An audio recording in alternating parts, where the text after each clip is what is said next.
There are ships rusting in the sand, hundreds of miles from any ocean. Fishing boats sit frozen in dunes where waves once rolled, their hulls cracked open under a sky that stretches endlessly over what used to be sea floor. How does an entire sea just disappear? Context in one breath. The Aral Sea once sprawled across the border between Kazakhstan and Uzbekistan, a massive inland sea larger than West Virginia. For thousands of years, it fed communities, sustained fisheries, and anchored the climate of Central Asia.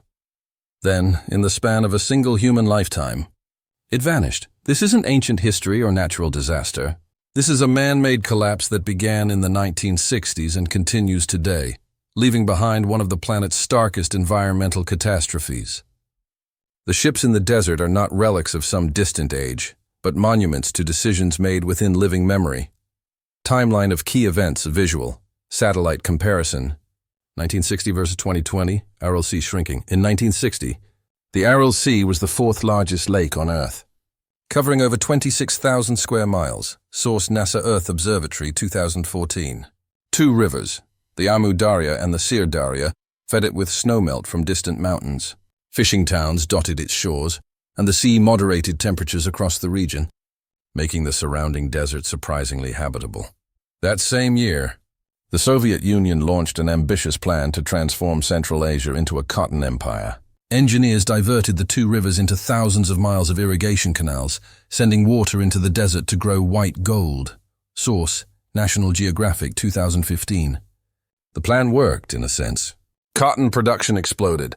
Uzbekistan became one of the world's largest exporters, but the Aral Sea began to die. By 1970, the shoreline was already retreating. Fishermen had to travel farther each year to reach the water. By 1980, the sea had split into smaller lobes, salinity was rising, and fish populations were collapsing. Source, UN Environment Program Report 2008. Lower third, 1980, fish catch drops 75%. Archival footage of boats being dragged inland.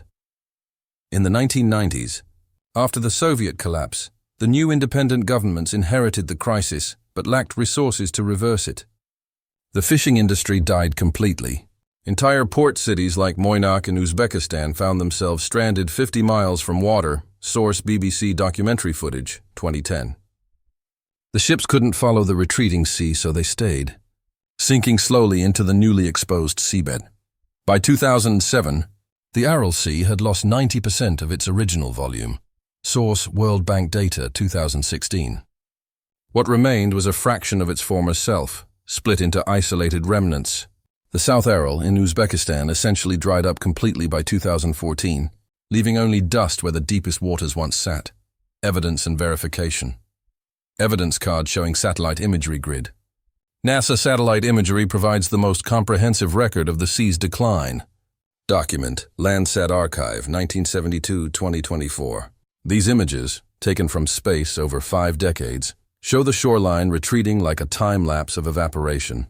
The data is publicly accessible and has been verified by multiple international agencies. Soviet-era planning documents confirmed the irrigation strategy was implemented with full knowledge it would drain the sea.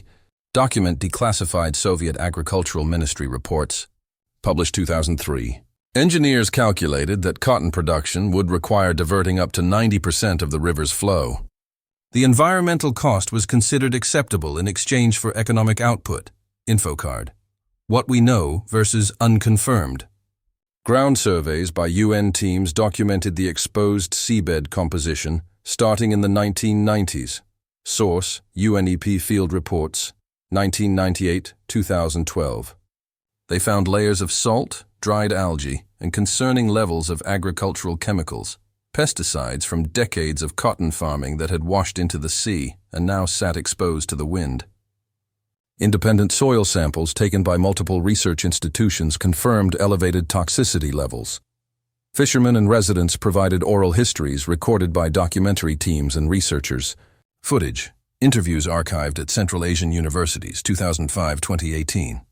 These testimonies describe the sea's retreat year by year, the disappearance of fish species one after another, and the slow realization that the water was not coming back. Conflicting views and gaps. Some officials argued the irrigation system was necessary to feed Soviet and later independent populations. That cotton revenue funded schools and infrastructure. Source, Uzbek government statements. 1990s, 2000s. This perspective emphasizes the complexity of the decision, that Central Asian nations needed economic survival strategies, not just environmental preservation. Sidebar, white gold. Soviet-era term for cotton, Central Asia's cash crop. There's debate about whether the collapse could have been predicted. Some engineers reportedly raised concerns in the 1970s, but documentation is incomplete. Source, Historical Analysis by Columbia University researchers, 2017. It's unclear whether decision-makers believed the sea would stabilize at a smaller size or whether they simply prioritized immediate economic needs over long-term consequences. Restoration efforts have shown mixed results. Kazakhstan successfully saved the North Aral with a dam completed in 2005, raising water levels and reviving some fish populations. Source, World Bank Project Assessment 2015. But the South Aral, far larger and receiving almost no river inflow, remains essentially lost. Whether partial restoration counts as success or merely highlights what was sacrificed remains contested. Human impact, wide shot of abandoned fishing boats. Human figure for scale. The people of Moynaq watched their entire world evaporate. Fishermen who once hauled in 50,000 tons of fish per year found themselves with no livelihood, no sea, and towns built around an industry that no longer existed. Source, UN Development Program Case Study, 2011. Families relocated, but many stayed, anchored by generations of history or lack of resources to move. The health consequences arrived slowly, then all at once. The exposed seabed became a source of toxic dust storms, carrying salt and pesticide residue across the region. Source, Public Health Study, Journal of Arid Environments, 2016. Respiratory diseases, cancers, and anemia spiked in communities downwind. Child mortality rates in the region became among the highest in the former Soviet Union. Villages that once sat on moderate lakeside climates now endure temperature extremes, scorching summers and bitter winters, because the sea no longer buffers the weather. Source, Climate Data Analysis. World Meteorological Organization, 2013. The Aral Sea had been a climate regulator, and its absence reshaped the entire regional ecosystem. Expert lens. Why it matters. Question: can you undo an environmental collapse? Think of the Aral Sea as a massive flywheel, a system that took thousands of years to stabilize. Rivers fed it, evaporation removed water, and the balance sustained an ecosystem. The irrigation canals acted like a brake, stopping the flywheel suddenly. But ecosystems don't restart easily. They're not machines. This matters because the Aral disaster became a case study in unintended consequences at planetary scale. Source: Environmental Ethics Textbooks. Widely cited example since 2000. It shows how centralized planning, when disconnected from local ecosystems and long-term thinking, can create irreversible damage within decades. It's taught in environmental science programs worldwide as a cautionary tale about the limits of engineering nature. The story also reveals the tension between immediate human needs and environmental sustainability. The people growing cotton weren't villains. They were following incentives, feeding families, building economies. The tragedy is structural, a system designed without feedback loops or breaks. Understanding this helps us see similar patterns playing out elsewhere, in disappearing rivers, drained aquifers, and collapsing fisheries around the world. Mini recap split screen, 1960 sea versus current desert. We know the Aral Sea died because 2 rivers were diverted for irrigation, draining 90% of its water over 50 years. We know the environmental and human costs were catastrophic and largely irreversible. What remains uncertain is whether the decision-makers fully understood what they were creating, and whether similar collapses can be prevented elsewhere. The ships in the desert are still there, and they're not going anywhere.